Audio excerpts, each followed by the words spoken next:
Hey guys, it's Brandon, aka B.Rich Beauty, aka your beauty best friend, and happy Wednesday, y'all!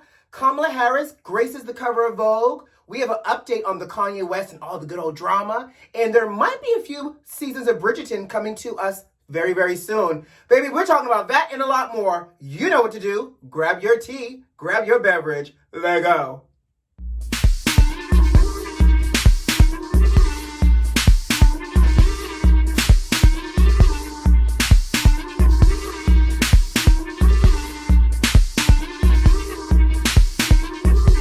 Happy hump day! I hope everybody's having a great week. Let's jump into it. Dr. Fauci, yes, that Dr. Fauci that has been guiding us along this coronavirus journey, child, has announced that we actually may be able to start attending concerts and live music events as early as this fall. Listen, I don't know about y'all, but I am ready to go back outside. I'm ready to attend, a concert, a Broadway show, some form of just live entertainment. And Dr. Fauci is saying that it can happen this fall. Now, here's a couple of questions. One, who's alerted the Beehive? Does Queen Bee know that we can now resume having concerts? And he's also saying that we could possibly resume these concerts at full capacity. Now, I don't know how I feel about full capacity just yet, Dr. Fauci, because will everybody be able to have this vaccine by then? That would be the marker whether or not we can resume full capacity. But in the meantime, back to the main question at hand. Who has alerted Beyonce and her team? Is she going to start rehearsal? I need her to give us a post-COVID Coachella-ish inspired performance. I need an On the Run 3 tour. I need some form of Mrs. Carter something, Black is King. I need her to do something to backlog all the things that we did not see because 2020 shut it down. She should be the ceremonious kickoff for us going back outside and enjoying live entertainment. So somebody alert Beyonce and the Hive. Let's get on it and start the petition now, because if I'm going to attend anybody's first concert, actually, let me take that back. Give me a Patti LaBelle concert, an Anita Baker, and a Beyonce. Sign me up. I know, y'all, I'm old school. But in the meantime, we need Queen Bee herself to signify the start of concert season. Like RuPaul would say, start your engines and let the best concert goer win. That's all I need. So let's talk about all the fallout from America burning itself down to the ground last week with those domestic terrorists. Child, y'all know, y'all may not know, but I was supposed to be going to DC starting on Sunday so I can go to this inauguration. I don't know if I feel safe and secure in the nation's capital, especially when you got all these people just running around, trying to incite violence. And I'm telling y'all, I don't trust it. I think they're going to try to come back. You got the FBI giving out warnings to all these agencies. And you got the mayor of D.C. on high alert. And 45 actually declared that there's a state of emergency in D.C. for the next 13 days. Because of that, he has decided to not go to D.C. I would take my DC trip and postpone it to after Biden gets into office. Then I shall feel safer with Biden and Kamala down the street in the house for the people. Okay? But speaking of this, in preparation for the inauguration, Airbnb has announced a safety protocol plan that they're putting in place. Child, it is something serious out here if Airbnb is doing something. So apparently, Airbnb is launching the 7-point safety protection plan to protect not only the property owners, but also the neighbors and the neighborhoods during the inauguration. And so now you got to submit ID, you have to answer certain questions, and apparently Airbnb, I guess, is snooping and stalking the folks to make sure that you aren't a potential rioter or one of these delinquents that's designed to come to DC to start trouble. And if you are, they're canceling your reservations, and they're also telling people if they can take their homes off of the Airbnb market during this inauguration time to do so, to reduce the amount of people slipping through the crack that is coming to DC to start some trouble. I'm here for it. I think that is a smart idea because if they're capable of breaking into a Capitol, who knows what they're capable of doing to your personal property if you are the Airbnb owner. And sometimes people do Airbnbs with the owner still in the house. I don't know how that works. But anyways, thank you Airbnb for trying to protect the owners of these properties, the neighbors, and the city of DC. Let's move on. So, okay guys, we've been following this whole Kanye West and these rumors around Jeffree Star and the TikToker Colin Kerrigan. Now, according to the latest in these rumors, honey, it was all a lie. Which, that's why we talk about it being rumors, because and here's the thing. Well, you know, it's a little 50-50. You know, I felt like the timing was quite coincidental to the divorce, but apparently Ava Louise has admitted that she made the story up. Not to mention Mama Chris got involved. Catch it. Chris sent cease and desist letters to Ava Louise, basically saying, stop the lies and to stop the spread of these false truths. Now, you know, time was on their side because I was waiting to know when Mama Chris was going to get involved, because Mama Chris is like a pack mother. You are not about to attack one of hers, and she is not going to defend. So Chris has sent a cease and desist letter to Ava Louise. In addition, if y'all recall, remember the TikTok influencer Colin Kerrigan that mentioned that Kanye's ex-bodyguard crept into the DM? He's also admitted that he was lying as well. So apparently he got a cease and desist letter as well, but a part of his cease and desist letter was that he had to formally apologize to Kanye and Kim, which he did, and by saying that he only made the rumors up because Kanye voted for Trump, and that Kanye was also trying to run for president, and that we didn't need that clownery in office. I get it. Like, I understand. None of us wanted Kanye to take away from the presidential election by running for president, one. Nor do we, you know, I think nobody in their right mind should have voted for Trump. But for him to make those rumors up because of that does not feel like a good reason at all. Not to mention, y'all teach me something, because y'all know I'm a little old. How you make up DMs that are fake? Like, he literally had DMs from this ex-bodyguard. If it's all a lie, Craig, how did you make up the DMs? How did you make up the screenshots? Teach me something, y'all, because I thought his receipts might have been a little bit more accurate. I don't know if I ever really truly believed Ava Louise, but Colin gave me receipts, and I thought those receipts were real. The kids are out here stunting.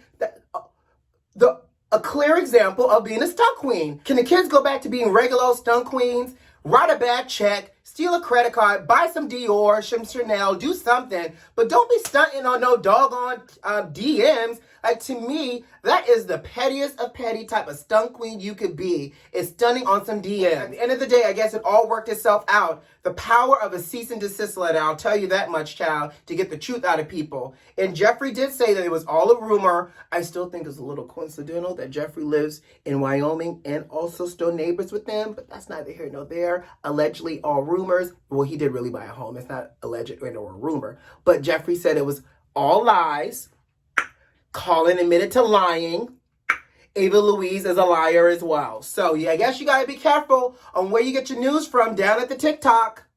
So I mentioned on Monday that Sex and the City was getting a reboot. And for all the Sex and the City fans, listen, my homegirl, my best friend from childhood, she's super excited about it. But so it's now revealed that the stars, Sarah Jessica Parker, Kristen Davis, and Cynthia Nixon, will all make $1 million per episode. Okay, so for $1 million per episode, here's what I need. The bomb fashions, the bomb hair and makeup, the bomb scenery, the bomb locations. I need to physically feel like I am immersed into this show with you, because you sis, and you sis, all three of y'all are getting paid $1 million per episode.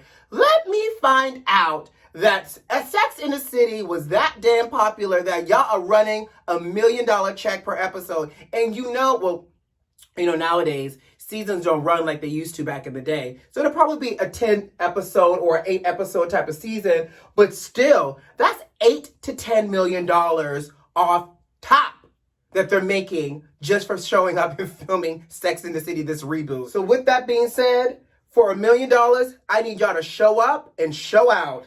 Thank you, SJP. By the way, I don't know if they're also making $1 million just because they're starring in it, but they're also the executive producers of this show. But still, $1 million is $1 million per episode. Just to show up for work and you're making $1 million. Like, that's some Naomi Campbell type of ish. Like, I don't get out of bed for less than this.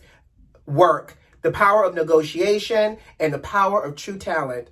Hey, I'm here for it. Speaking of TV, the creator for Bridgerton, you know I cannot not talk about Bridgerton because it just warms me up to my soul. Side note, do you guys rewatch television shows once you finish the season? Like, I think I'm going to go back and try to rewatch Bridgerton from start to finish just to see if I missed any details and to also, you know, relive some of them details. But anyways, the creator of Bridgerton has announced that Bridgerton could last for up to 8 seasons. Now, if you recall correctly, I told you that was a possibility because obviously the series is based off of the Bridgerton family and there's 8 children. And so the creator's hope and long game is that they'll be able to explore the life and love of each Bridgerton child as the series progresses. Listen, I'm here for it. As long as y'all still give me Lady Whistledown, all the drama, all the tea, and as long as the Duke of Hastings still pops up in each season, I'm here for it. I mean, and if it's not the Duke of Hastings, it better be somebody doggone close enough to the Duke of Hastings that's just as captivating on screen. But I am here for it. And I hope these other children aren't so boring because let me tell you something. Daphne, she was just right. How many of you guys are have and have not fans?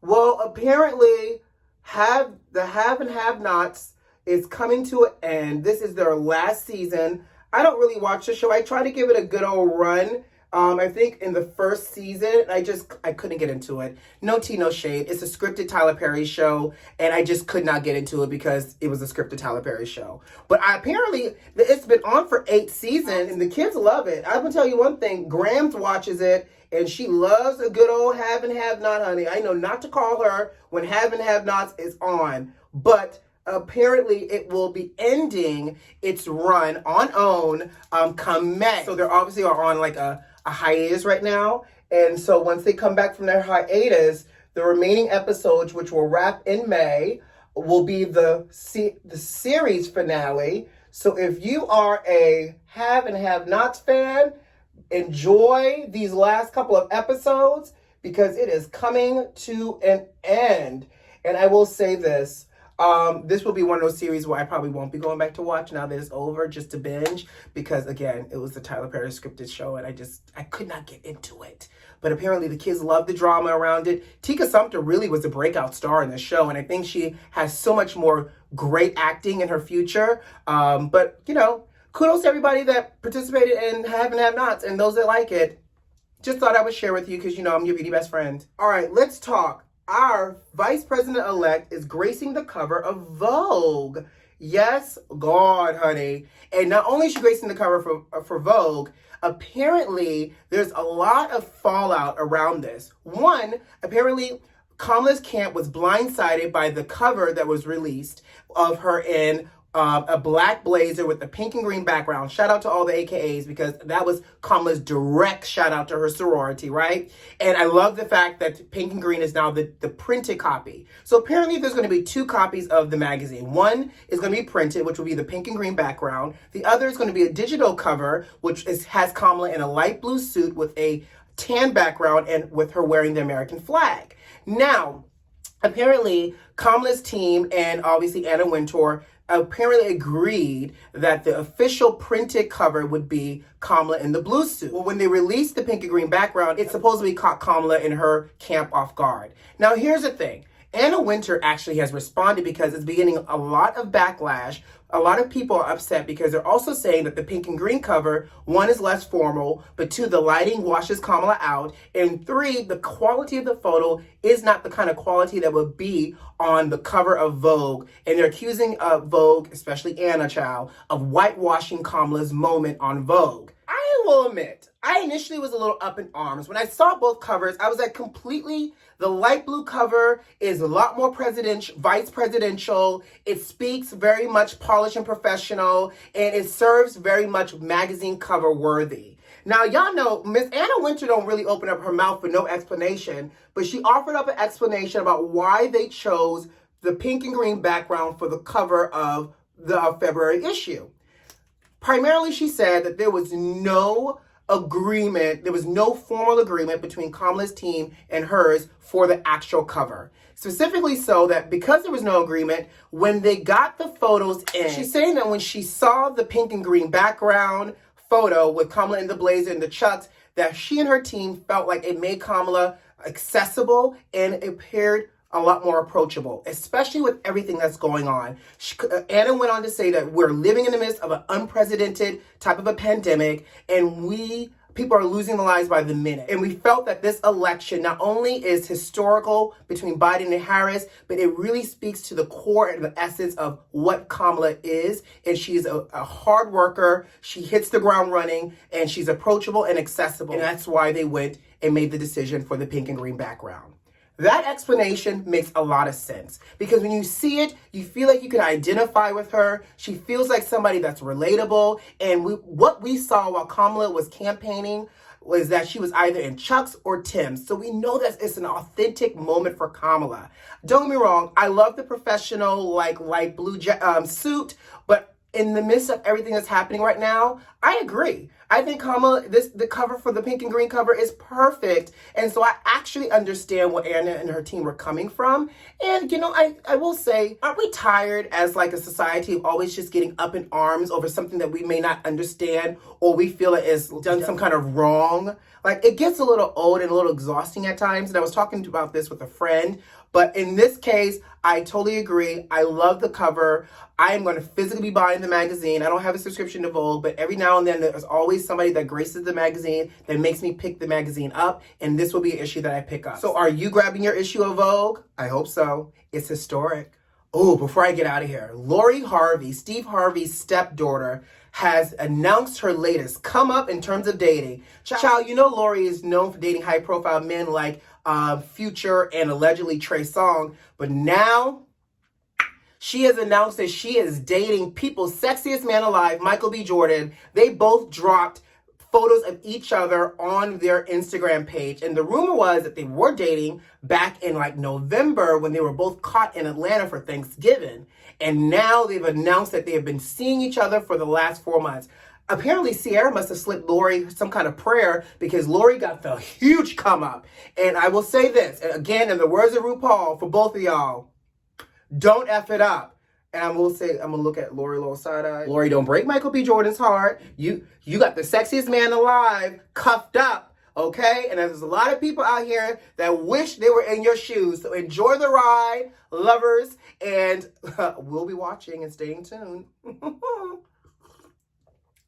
All right, guys, I got to go. You know what to do. Subscribe to the channel if you like this video if you like, and leave me a comment. Most importantly, are those notifications turned on? I hope so. Who loves you? I do. See you Friday, guys. Bye.